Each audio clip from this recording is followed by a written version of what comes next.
Ассалаумағалейкум қазақ елі. Достар, қараңыздар. Қазақстанның егемендігі жоқ екенін дәлелі. Бірінші фактор.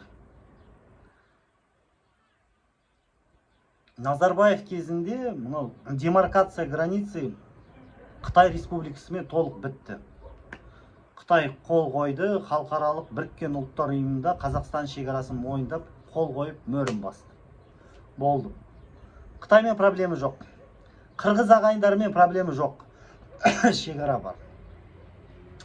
Өзбек ағайындармен проблема жоқ, түркмендермен жоқ. Тіпті Каспийдің теңізді бөлдік, Иран бәрі.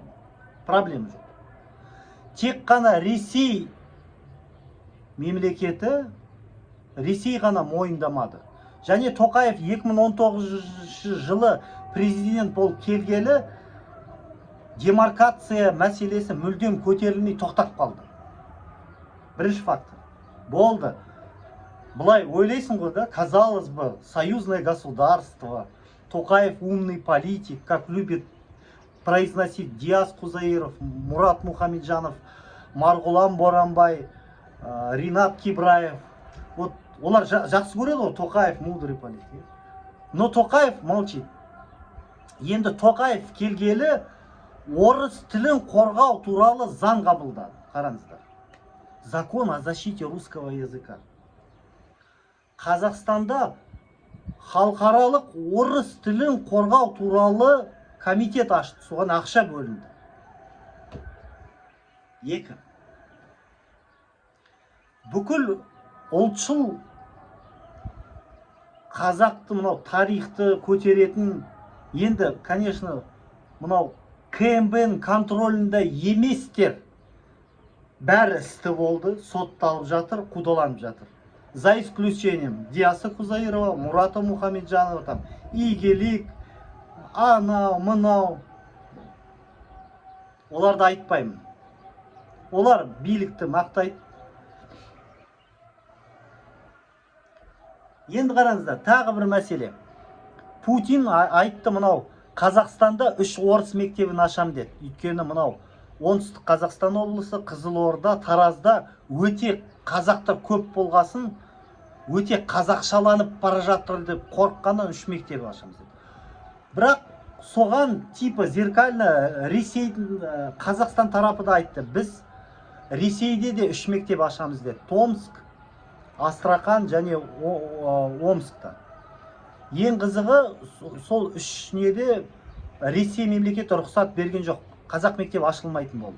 Бірақ орыс мектептері Қазақстанда пачкамен ашылып жатыр. Және бұл тақырыптарды Қазақстандағы блогерлер Ерғали Көпеев, Диас Кузаиров, Мурат Мухамеджанов мүлдем көтермейді. Айтпайды. Сосын Қазақстанға С-300 ракеталарын Батыс Қазақстан облысына кіргізіп жатыр. Неге? Мынау дрондар, Ресейдің дрондары құлап жатыр. Анау үлкен баллистикалық ракета Ақмола облысында аспанда жарылды. Қайда Қазақстан ПВО-сы неге жауап бермейді? Бұндай мәселелер көп туындайды. Жалпы Тоқаев келгелі егемендікке жайлап басып атқан қадамдар тоқтап қалды. Мүлдем бүкіл қазақшыландыру проекттерін бәрін тоқтатты Тоқаев. Қараңыздар, латын қарпіне көшетін комиссияны таратып жерді, болды. Латын қарпі болмайды. Латын әріптерін қазір алып, қайтадан Кириллға өтіп жатыр. Тоқаев айтты, басты қатырмаңдар, не надо, это латынь, все. Остановить, распустить комиссию. Бітті. Сондықтан егемендікке жасап атқан қадам, біз егеменді ел емеспіз. Өйткені ата заңымызда, конституциямызда орыс тілі бар. Ол бір. Екіншіден, шекарамыз әлі шегеленіп бекітілген жоқ. Демаркация границы с Российской Федерацией не сделана. Қазақтар көздерінде ашыңдар. Мынау өтірік, білем, наурыз, егеменді ел деген әңгімелер көп айтады. Бірақ ол жай сөз. Мынау герб, флаг, ана мына символдар, бірақ ең басты символ ол мемлекеттік тіл, қазақ тілі. Қолданбайды. Заңдар, бүкіл заңдар орыс тілінде қабылданады. Анау Ринат Зайытов пен Абзал Құспан айтып еді ғой 2023-те. Енді парламентте заңдар қазақша қабылданады. Атаның басы.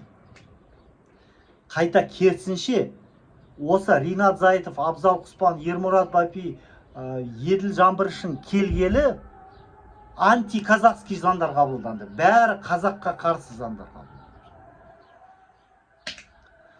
Сондықтан білмеймін. Қысқасы, енді қазақтарды да әскерге, жас қазақтарды әскерге күштеп әкетіп бара жатыр. Масқара, өте масқара. Достар, осы Алаш YouTube арнама тіркеліңіздер, сұрақтарыңыз болса астында комментарийға жазыңыздар. Мына жерде WhatsApp нөмірім бар, қаржылай да қолдандар. Баршаңызға рахмет.